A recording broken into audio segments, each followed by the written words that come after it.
Hey, what's up, guys, man? Check this out. You know what it is. It's AD, and I'm so grateful that you all have tuned in for another episode of Commas. We in here, and I'm, man, today, today, glory to his name. I got my son here. I really hate all of that.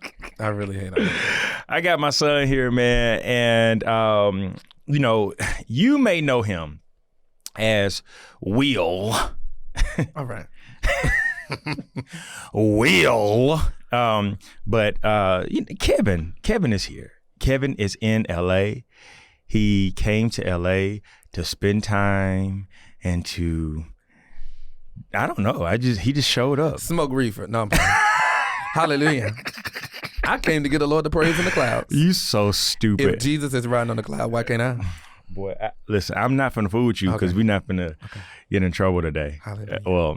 Yeah. But so for my listeners that are faithful commas, you are listening to this new episode. And this new episode, we're going to call it, I don't know what we should call it. What should we call it, Kevin?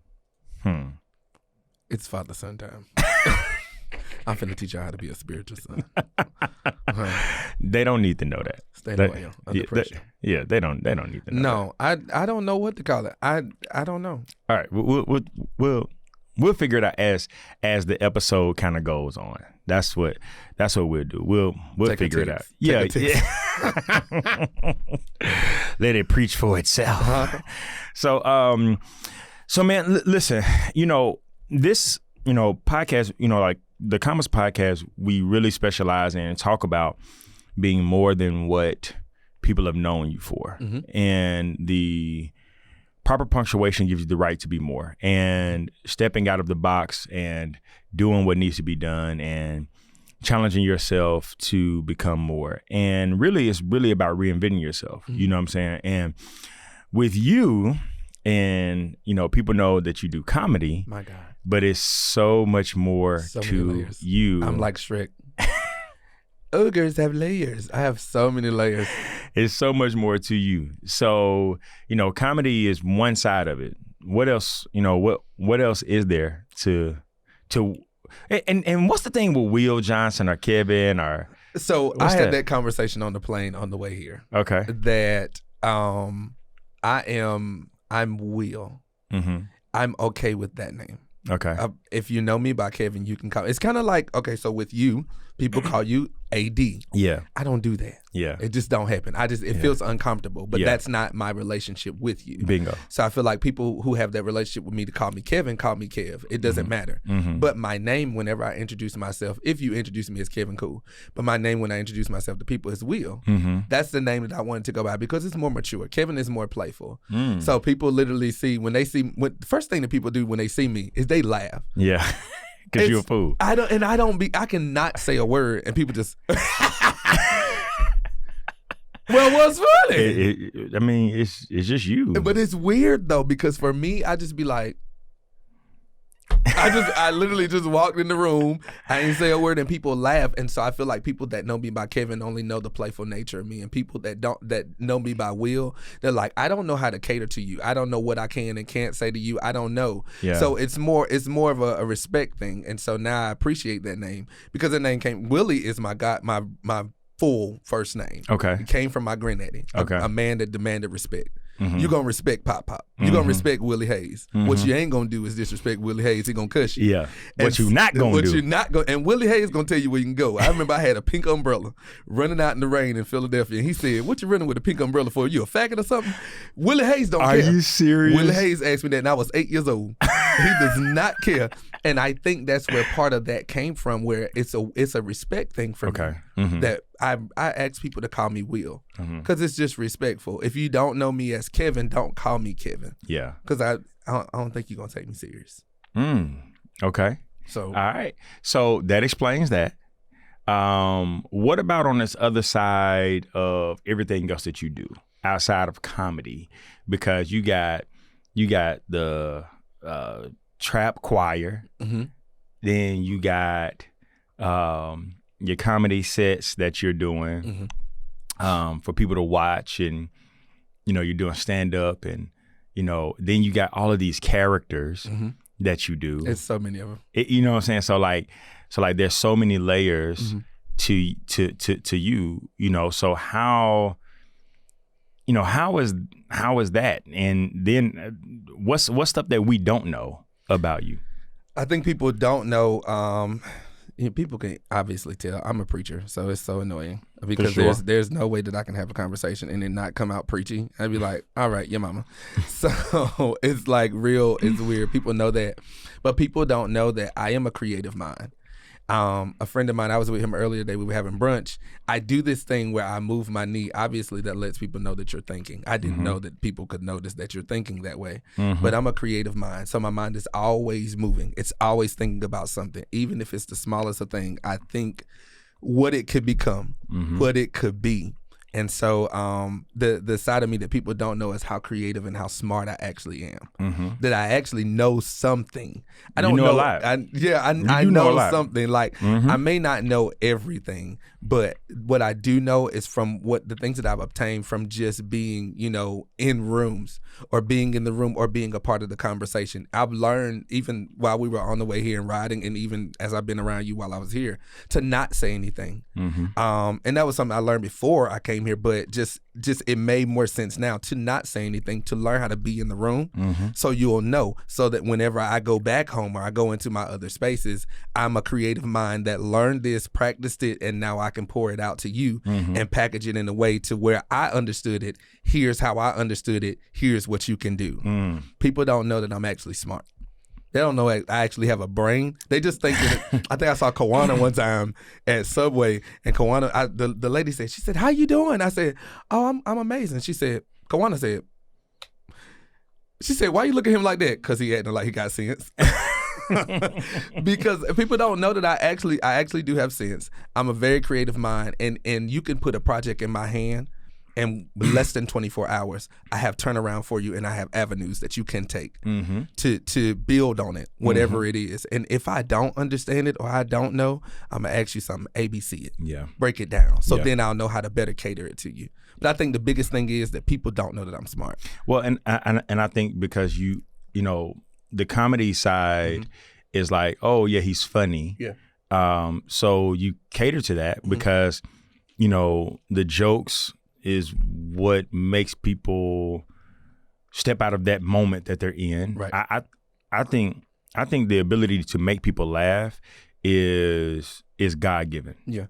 I mean, you literally have to make what is funny to you funny to somebody else. Man, the Holy Ghost is funny. You see what I'm saying? That's why people need him, because he is funny to me. Legit. My Holy Ghost is so funny. Because I walked out the house when I said, I'm going to just go out there. It's not even cold outside. I'm going to walk out. I'm going to just go outside. Holy Ghost was like, put on the coat. I said, no, I ain't gonna put on this coat. I'm finna go outside. I said, I ain't finna put on that coat. I don't want to put on that windsuit blazer. And I laughed. And so when I walked out the door, I said, ooh. Holy Ghost said, yeah, go back in there and put on that little windsuit blazer. When I tell you, I laughed so hard because I was like, dang, you petty. But that's just how he communicates with me. And that's how I understand. Yeah. And I think people, when I give people comedy I think it's an access thing. Yeah. It's an access thing. Yeah. That you only getting this. It's an access point for you to kind of come in. I think, we've sat down and had serious conversations and I know that side of you. Yeah. You know what I'm saying? But I think a lot of people don't get that side of you. And so they automatically just feel like, oh, he's hilarious. He's going to play these characters. He's going to make me laugh.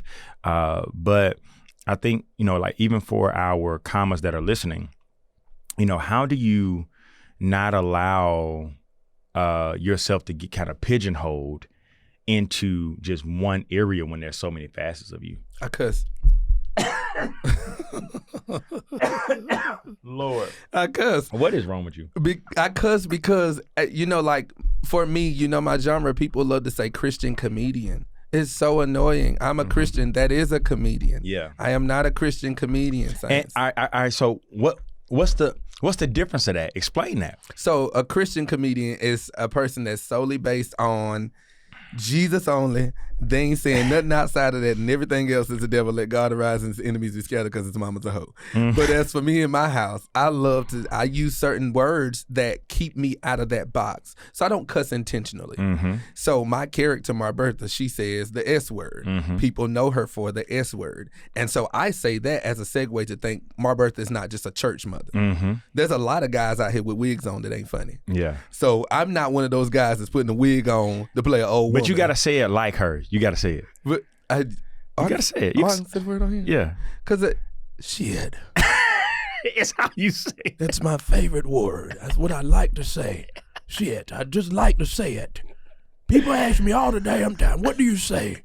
Shit. I love saying that word like her. And I talk like an old woman, not to be an old woman. Yeah. I have aunts, great aunts. It's 4 of them. 2 of them dead. 2 of them still alive, kicking. And this Marbertha is made up of those 4. So my entire life is just what I see. Yeah.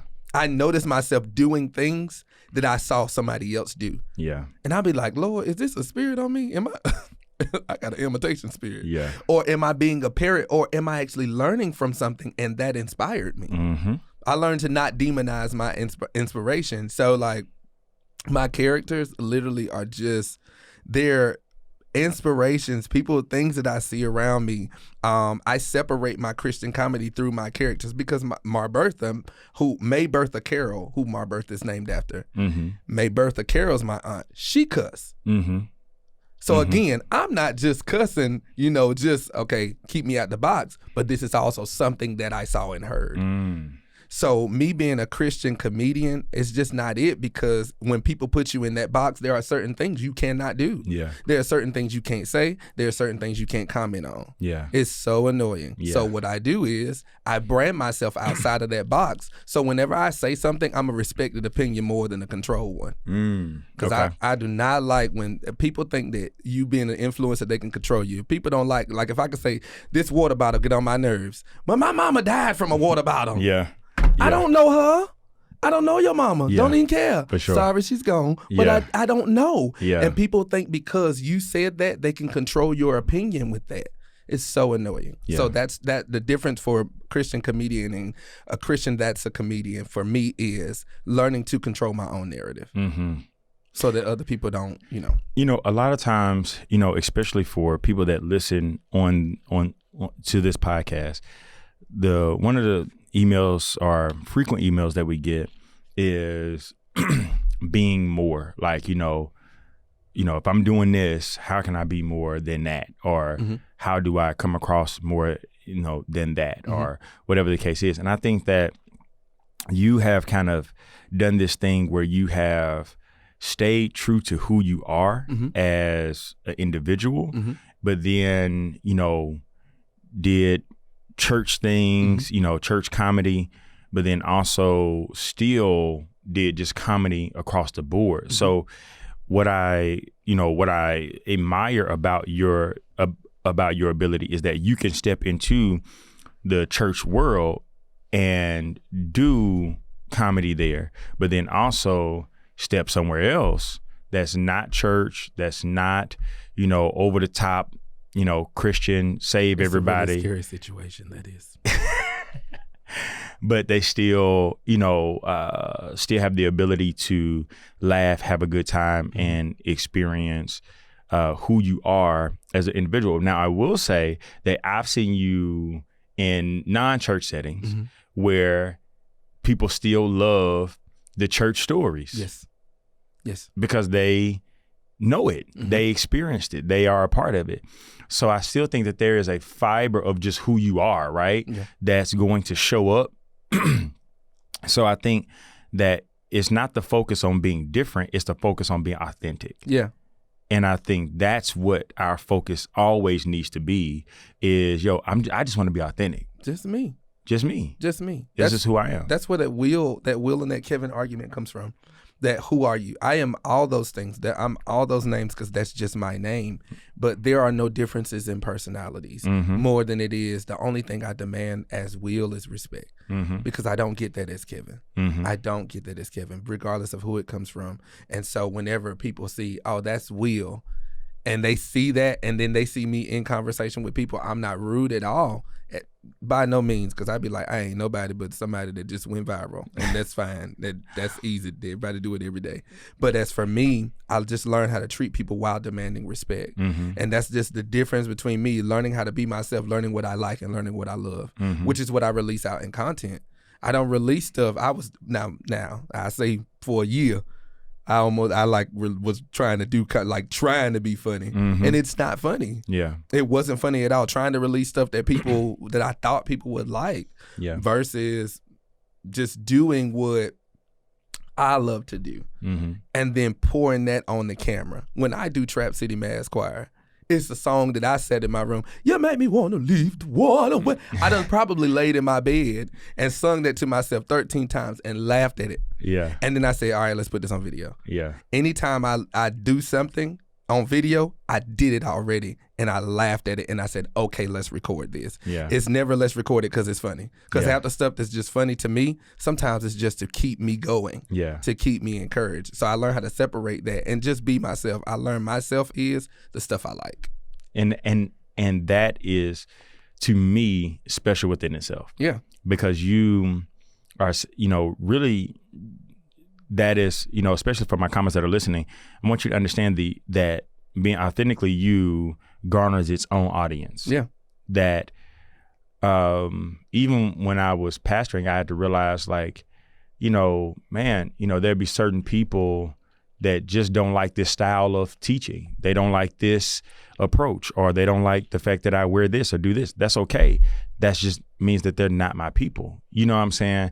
And you have to be okay with people that seemingly like they reject you, but it's not. It's just them deciding, this is my clientele. This is my target audience, and people that find what I find funny. Certain people are going to find it offensive. Yeah. Certain people are going to find it not funny. Some people are going to say, that I know a lot of comedians that a lot of people like that I don't think that's funny at all.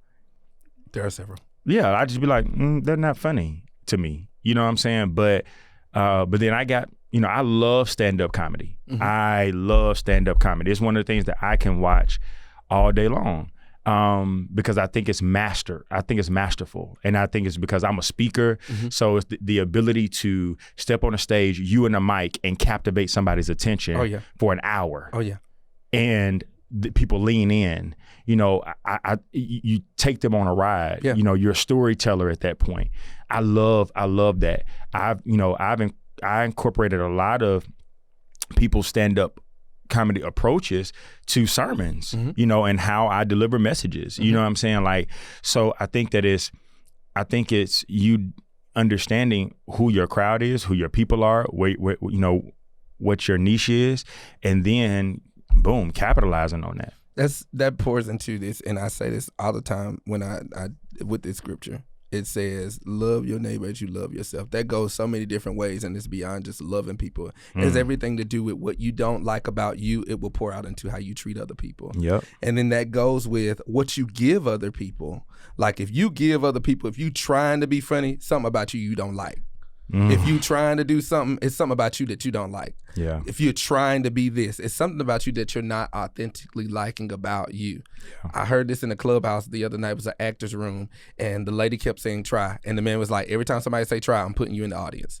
I'm not bringing you on this panel, because your goal is not to try. You are, or you're becoming, or you're going to be.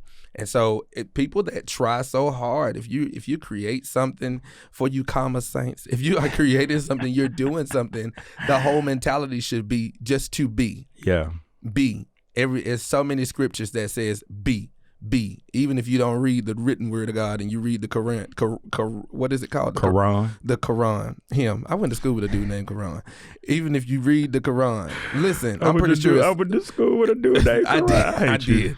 But if you read that, listen, whatever it is, there are several moments where you just have to be. Yeah. Don't try, don't, nothing, just be. I'm learning because I'm very nervous when I get on stage. Yeah. I'm nervous. It doesn't matter if I've been on that stage before. Several times I was on All Nation stage, scared. Yeah. Scared. And I was only doing the welcome. Yeah. Scared. But it's just how I am. I love what I do. Mm-hmm. And I love what I put out to people. Mm-hmm. I love it enough that I'm not about to give to y'all just anything. Yeah. I want y'all to have what I enjoy. Yeah. I want y'all to enjoy the laugh that I enjoy at home. Yeah. Because I say it on stage. Whenever I'm sitting on that stage, I don't care if you don't laugh. Yeah. Nigga, I'm laughing at me. Do you understand? I am stupid. Do you understand me? Because you are. I do not care what somebody, I don't care if these people, 2020 taught me how to enjoy me. It was a self-reevaluation year. Everybody trying to build a business. No, baby, build yourself. Because it was a lot of self-reevaluation. I seen a lot of me that I was like, dang, I'm jacked up. But then I saw a lot of me that I learned to enjoy. I didn't know I was that funny. I just started laughing at me. So anytime I watch any of my videos, I sit there. People like, what you watching? Me. Yeah. I like me. Now that brings me to a good point. I was taking some notes here because for one, I don't see, there is, let me rephrase this. There are a lot of Trap City Mass choir videos, right? Then when I put down here, all right, so Trap City Mass, but then I put, this is one of the things that in you listening to yourself, for one, I don't like to listen to myself. So when I speak, do content, videos, YouTube, I hate to go back and listen to myself. But one of the things that I will go back and listen to over and over and over again are you in these Disney situations with these voiceovers. Disney is a church at my house. That's my jam, man. Something is really wrong with love that. you. Dude, like, I'm telling you, the one, hold on, let me, the one where, because you brought it back not too long ago, was it, what movie was that? Was it 101 Dalmatians? Yes. Cruella. Pastor yes. Cruella. Yes. Cruella. Dude, when I tell you I cried, I got it in my notes. I actually saved it to my phone. Pastor Cruella and I'm looking. Go ahead with your ripped jeans and no standards. So Who says that? So dude, like, where does your mind go in doing these? I don't see it on your page. So I got the new one. So I haven't posted all of them. I haven't posted a lot of them because I still have Disney Church locked up. Well, I mean, not on your page. I ain't on your page. I'm actually in my videos because I have that saved. Like, so legit. if you have anything saved from the old I Am Will, they're gone. Oh no, I'm talking about to my phone. Like, I saved the video. Oh, okay. Yeah, like I downloaded it. I could have texted you and just said, "Hey, send me that video," but I don't even be wanting to bother you sometimes. I just go in there and I just hack it. I just make my own copy of it. Listen, and then I'm gonna go and I'm just gonna do it because I ain't even gonna tell you. I'm weak. I'm gonna go and I'm gonna edit the video. I'm gonna put an X on your name, but people still can see it. Then I'm gonna put my name. I say do it. But I think that, man, you found a lane that's absolutely amazing to make people laugh. But how hard is it, especially for the listeners? Because everyone that's creative, I'm gonna tell you the thing that hits us: consistency. Yeah. How hard is it for you to remain consistent while creating? You can get caught up in the old success. You can get caught up in that first thing that went viral. Videos are fun, but they're very detrimental to the creative's career. Wow. Wow. They're very detrimental. That's a big true statement. Yeah. They're very detrimental because you see it a lot where people, they go viral and you can capitalize on it. Yep. Or you can oversaturate it. Yeah. And you can just overdo it. I'm not going to, well, he did pretty good with it. There's a guy, you know, where the money reside, where the money reside, where the money reside. Mm-hmm. Or there's the other guy, what was it? It's above me now. And so you have stuff like that pops off and it goes crazy. People who get those moments when they overuse it, they overdo it. They're like, oh, people like this. Let me put out a video tomorrow. Yeah. No, this video popped today. It doesn't mean it's done tomorrow. Yeah. Allow it to keep going. Now you have time to work your behind the scenes. Yeah. Because the problem is when you trying to work out front and behind the scenes. Yeah. When I worked as a server, there was back of the house and there was front of the house. Yes, sir. Back of the house can't serve tables and cook the food too. Yeah. Back of the house does what back of the house does. Back of the house wash the dishes. So when front of the house needs something, front of the house can go get it and we do what we got to do for back of the house. We all work together. Yeah. Your stuff typically works for you. It does the work for you. A video goes viral, that's work. Yeah. That's just like when people get free content. I cuss my creators out, my creatives out. I got like 4 of them that call me, be like, hey, Kev, what's this? Blah, blah, blah, blah, blah, blah, blah, blah. I need a tip on this. What are you going to do? 3 of them I call. 1 of them called me. I cuss. I cuss all 4 of them out, though. Every one of them. Because I say, y'all, inauguration is here. Mm-hmm. What are you doing? I had 3 videos rolled out for inauguration. I had them planned before inauguration got here. Yeah. There's a content calendar. What are y'all not doing? Yeah. So you think consistency is I create something and I keep going from there. No, consistency starts with you planning before. Yeah. You ought to have a content calendar ready and rolled out. I don't care if your picture get 5 likes or 2 likes. Yeah. It needs to be prepared so you'll know what's going on. And if you don't have anything, that's fine. Go off of the spontaneity that happens throughout the week. Yeah. If not, then what you need to do is start creating a calendar for it because that calendar is going to keep you consistent. Yeah. When I call my creatives, I said, hey, do this, do that, do this. Facebook shut down that same week. Out of nowhere, Facebook closed everybody out their account and everybody was able to log back in.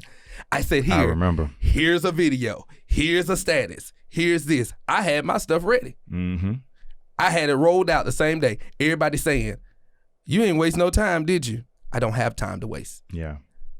What are we doing? Yeah. I wasted time last year. I wasted time the years before. I'm not wasting time now. Let's go. Yeah. It's here. When that first idea comes, roll off of that. You think that first idea is the last? No. That's where insight comes from. Mm-hmm. Insight comes from inside. Yeah. Whenever you start on the inside working that one little idea, the rest of it's going to come. You're like, oh, part 2. Yeah. Or either this, or I can do this from that. That's where my consistency begins. Yeah. Whether I plan from the beginning or I just roll off of what's going on. Mm-hmm. Whatever's happened, if it's free content or if it's a moment that I created, I build off of those moments. People miss moments. People suck at just capturing moments. Everything here that I'm like right now while I'm in LA is a moment. Mm-hmm. I don't care to do any work. I got stuff to do, but I don't care. Yeah. Because it's a moment. Yeah. I could miss this. But it's a moment. So I'm going to capitalize off of it. Yeah. Not the post to say, oh, I was in the studio recording the podcast. Yeah. No. Yeah. Because that's not the moment. That's not the moment. That's not the moment. Being right here, that's the moment. That's the moment. And whatever else I hear from this moment is what I'm going to take back home. Yeah. That's what I'm going to take into my week. Yeah. That's what I'm going to take into my calendar. Yeah. Consistency is just being in that moment and being prepared for the moment when it comes. Yeah. If you go viral, don't run out trying to bring people something new the next day. Yeah. Enjoy that moment. Yeah. You got time. Yeah. You know, I think that the challenging part for all creatives is not only that consistency piece, mm-hmm. but that like you said, like going viral, mm-hmm. you know, how it can be almost detriment because then they feel like I always got to, you know, compare or now it's almost I hit the jackpot hit the jackpot once. So I'm gonna keep playing until I hit it again, right? Not understanding that you went viral not because you were trying to go viral. You went viral because you were just being authentic to who you were. You were being yourself. You were being yourself. So a big part of that is, let me continue to be who I am. And then whenever that time comes, at least I go viral for being me, not being who I felt they wanted me to be. You know, one of the videos, you know, I wasn't even on social media. And even now, I don't run my social media. I literally like have a team. They do the post. And I come up with the caption because they be like, I'm King Petty with my captions. I love it. But I write, you know, like I send them the caption. But the thing is, like, you went viral with the microphone in the car singing Mary, Mary. With and that it's still going right now. With that dago karaoke mic. It's still going right now. I hate that karaoke mic. It's still going on Twitter right now. Are you serious? They literally every day somebody says, I got to bring this back to the TL.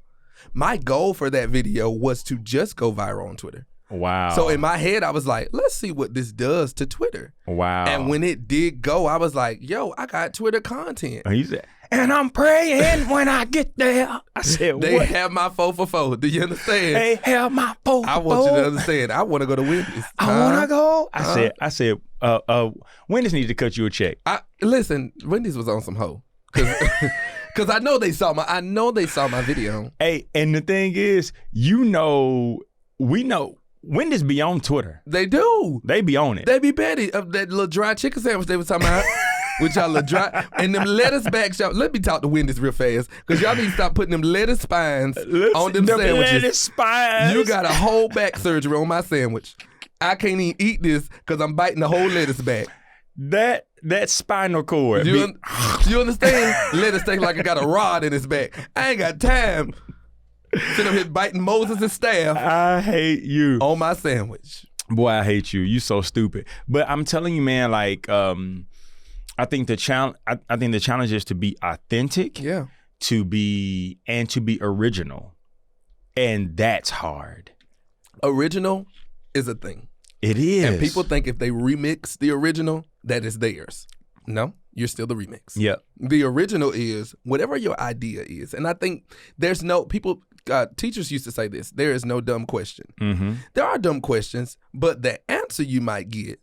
It's still gonna help you, whether it's a common sense answer or not. Yeah, you know, there are. I feel like there are no dumb questions. Well, there are some people ask dumb questions, child, but for creative like minds, there are no dumb questions. Ask everything.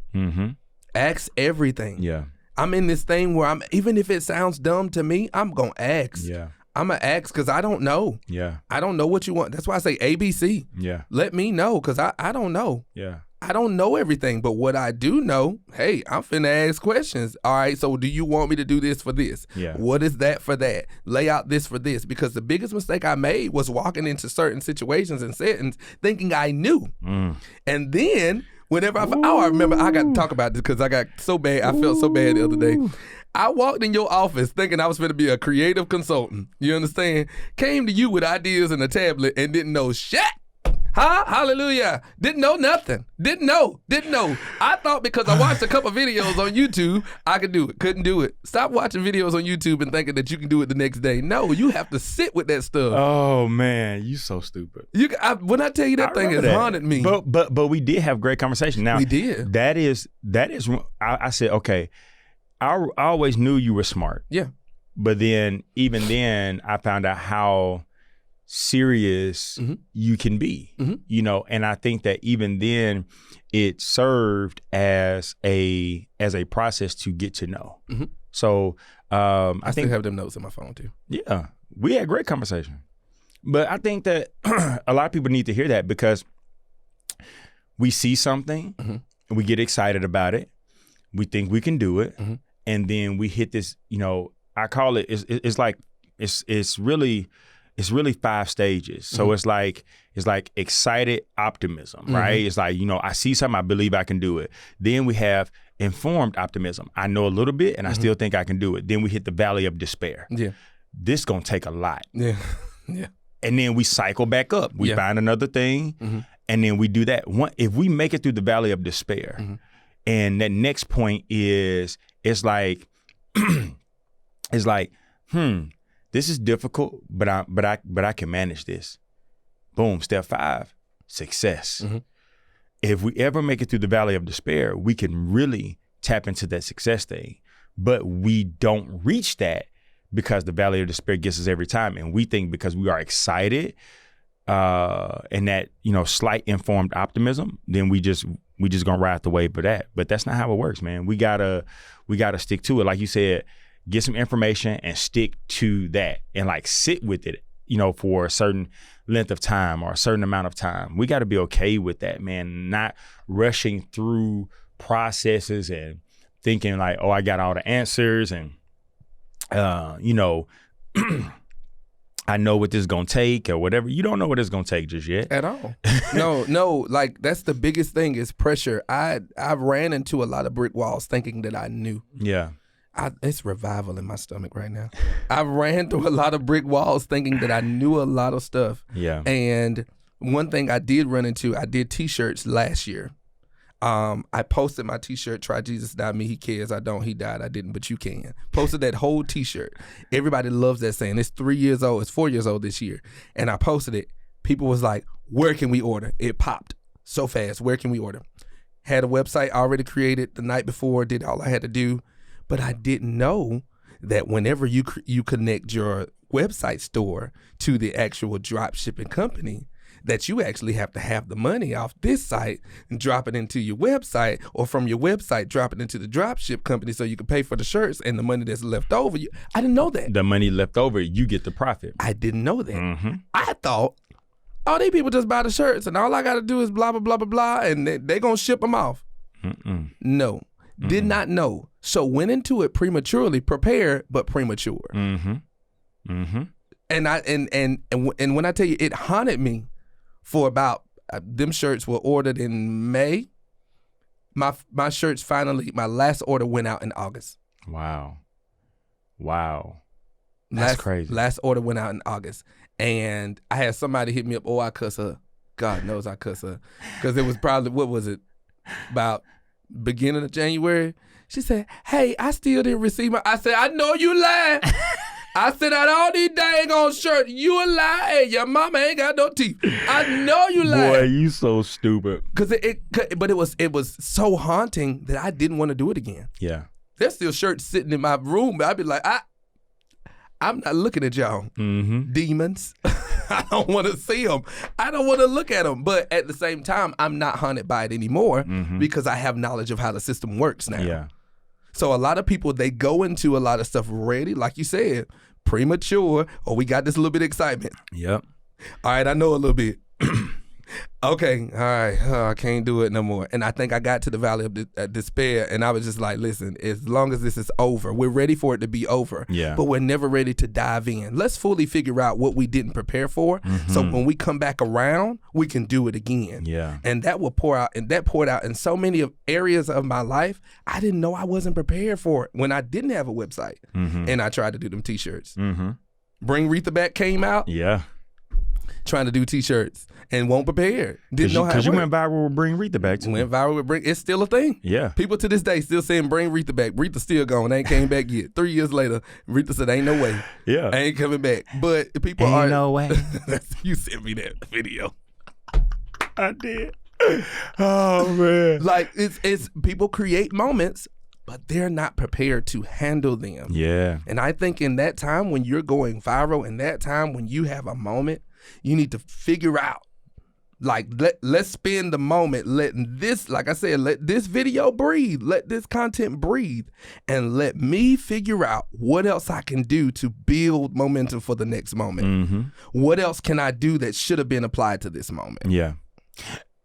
And, you know, just so we can add some value to this before we close out, you know, for those people that are interested in drop shipping and stuff like that? Because I get that question a lot. Like, I'm interested in drop shipping. I seen this on TikTok. And people was talking about drop shipping, or I seen this on Instagram, or I seen this on Facebook, and they was talking about how easy it is to drop ship, and you make money from drop shipping.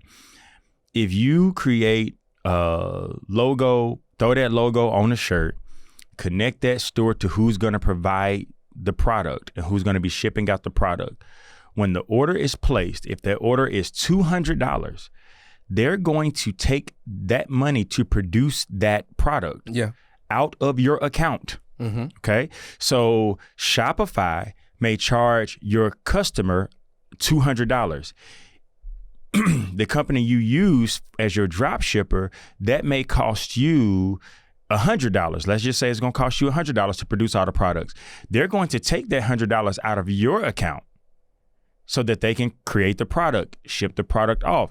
Shopify then is responsible to pay you that $200.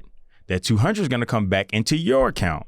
So therefore, you did make $100 profit, but you had to have the first $100. $200 in there. And you know what I'm saying? You had to have that money in there to pay for the product. And a lot of times, I can't tell you how many people said, oh, I'm about to do this and I'm about to do this. And they didn't have the upfront money. And then what happens is your product didn't get shipped out.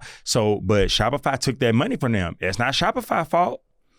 So we have to come into this from an educated perspective to say, this is what I am going to do. Yeah. You know what I'm saying? And it could be an amazing tool, but for me, like I do drop shipping, but for me, because and people tell me all the time, man, well, you missing out on some money, if you do that. But I'm like, I'm not going to go to the print shop and get that stuff printed. Mm-hmm. I'm not going to UPS to send that stuff out. I'm just not doing it. It's a hassle. It's a hassle. What I would be getting in profit, I will be spending in time. Heck yeah. And I'm not trading my time for money. I want to be time rich. Yeah. You see what I'm saying? Yeah. So like, and really when I'm selling product, it's really just to give you some merch. It really ain't for me to get no rich money. from. No, yeah, no. I'm doing this for the customer. Man, that's delegation though. That's delegation. You see what I'm saying? Trusting this system to do what I can't do on the back end. Yep. And then that's also in your career and your personal whatever. You gotta have a team. Yep. It ain't got to be 17 people. People want a team for a picture. Man. Nigga, you need a team because you need somebody to you got the right division. I got a team. Yeah, right. Everybody. Oh, my team. My team. My team. Yeah, you got a team, but your team has no function. Yep. Everybody's trying to dribble the same ball. Yep. You've not given nobody a direction to go block this person, go look for that person, go stand over here, go watch for this, go do that. People need direction to do whatever. Yep. My manager taught me the biggest lesson. Never take a gig outside of my knowing. Why? Because I might have something bigger for you, better for you, or they might be trying to cheat you. That's so true. Having a team lets you know, hey, there's bigger over here. Yep. There's better over here, and they trying to cheat you. Yep. And having a team also helps you put your time, effort, and energy into what you do well. Yes. I'm not a systems person. Yeah. So when it comes down time to, manage, Commas Academy, or when it comes down time to do, the Commas Agency, or when it comes time to put effort and energy into podcast and things of that nature, YouTube and all of that stuff, I can focus on conversation, content, and me teaching. I don't have to focus on systems, who's doing what. I have people that look at the system, be like, I'm gonna put these people in a room and you focus on what you do well. I don't think people know how to do that though. Yep. Delegation. They don't know how to. We don't know how to exist in the background because everybody want to be out front. Because you think out front is where it's at. No, I get hit more than y'all. Definitely. Do you understand? I get hit more than y'all. If I drink water wrong, that's a viral content. Everybody got a problem. Look at this nigga drinking the water out the left side of his mouth. That's just. Do you know the left side is where Satan drinks from? Everybody. Satan looked to the left. Look at how the water is boiling. He the devil. Like, look how he held his hands in that picture. He had his fingers interlocked, and that mean that it's the anarchy. It's so dumb. It's the Antichrist. It's so stupid. I just be like, you find anything to be wrong. Anything, man. Anything to be wrong. So, man, like, yeah, people don't know that side of it. Yeah. People don't know that side of receiving emails and, you know, all of that stuff. People don't know that. Delegating gives you time. It does. Delegating you if you can't respond to emails, I don't do emails. I can't. Yeah, I don't either. I can't do them. I don't either. My email sounds so remedial. Thanks for being here today. You is smart. You is kind. And you is important. Thank you for asking me to come. Dude, like I don't deal with it at all. That's when I just can't. I protect myself from social media stuff. Mm-hmm. I protect myself from all that stuff. I just cannot do it. Mm-hmm. I just do not have the emotional wherewithal to handle it at this stage of my life. Mm-hmm. And especially as I'm building, man, my focus is, you know, build stuff, create the content, and do the things that are going to bring me the most joy and happiness, and also what's going to add, you know, value to my life. And if it ain't value, man, I'm not doing the checks and balances and systems, man. Thanks. Like, so I was like, you know what, I'm gonna like hire some people to run this and to do social media and do that stuff. And I'm off of that. So this is what I'll say to you. I appreciate you for while I was here. That even unknowingly, whether it was unknown to you, for letting me sit in rooms where you were working. Mm-hmm. Because people don't know how to respect relationships like that, where you don't have to be completely involved with my life. Yeah, you're still there. Yeah, you don't have to be, completely like all hands on. Yeah, you're still there. Yeah, and so what you've done several times is created spaces. I remember at church you said, Kev, I want you to record the announcements. I want you to be on announcements, and then you said, Kev, I want you to do meet and greet, service, selfie. You created spaces for me to be myself. Mm-hmm. You also created spaces for me to come and sit and learn. Yeah. And people don't know how to respect those relationships and really not take those for granted. Mm-hmm. That people who bring you in rooms, not for you to be somebody all the time, but sometimes for you to learn something because they know who you're going to be. Bingo. I appreciate the fact that you allow me to sit in a video call, to sit in a planning session, to sit in the truck in a conversation, even if you was my ride to the, praise God. But I appreciate you for doing those, and that just speaks of the relationship, and it shows me how to cater to those. And there are people who I have future relationships that'll be just like that. Yeah, that'll just bring me in the room to either learn or to be. Yep.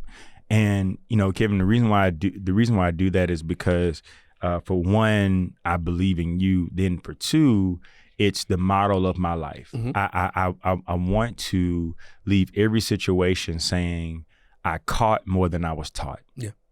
And if you put me in the right settings, it may seem like I'm not paying attention. It may seem like I'm, over here working on this or doing this, but I'm picking up what's being put down. Yeah, that loose here with that trying to be busy spirit. You see what I'm saying? Oh, Lord, trying to be busy. Just on your phone. I got emails and I got to I got to talk to this person. Come on, man. Put the phone down and enjoy. Let me show you how important I am. I really hate this Uncle Willie voice. Let me show you. Let me show you. I really hate this. Let me show you how important I am. This voice is terrible. You sound like you're finna tell somebody to reach in the cooler and get you a beer. Mark, can you reach over there and way down in there? Because I want it cold from the bottom. That's so disgusting. I want it cold from the bottom. It sounds perverted. Wrench your elbow. Wrench in there. If your elbow ain't submerged in the ice, that ain't the one. Wrench in there. Get in there and get that. Get in there. Get in there. Wrench your hand down there and get the one up under the ice. Shit.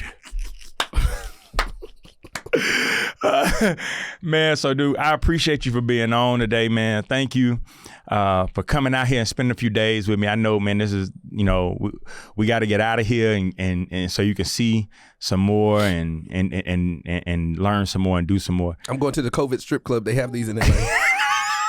don't know where they are, but if they don't, I'm inventing the idea. Hallelujah. Strippers with masks on. Oh my God. Mask and gloves. If you don't get out of here. We're going to name it the Handyman.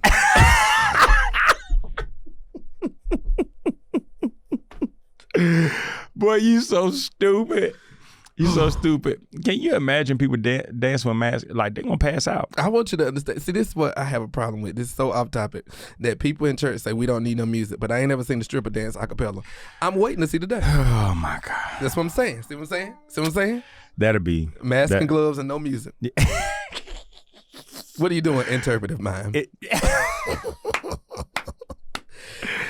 Boy, you stupid. You stupid. Because never mind. Praise him. Yeah. Praise all his right. holy name. All right. So, man, thank you for being on today, dude. I appreciate you, man. Listen, for all of our listeners, for all of our commas out there, man, if you're listening to this, man, I hope this added value to your life. And, man, in the midst of jokes and laughs, I hope you got the principles of what's being said and how this thing is kind of unfolding. And so we thank Will Johnson. I appreciate you. Will. That's really stupid. That's so stupid. Hey, Will, we over there now. I really like that. So, man, we appreciate him. And so, guys, remember, God is doing more than what you think he is, and you're doing better than what you think you are. Again, God is doing more than what you think he is, and you're doing better than what you think you are. And we can't wait to talk to you next week. See you soon, commas.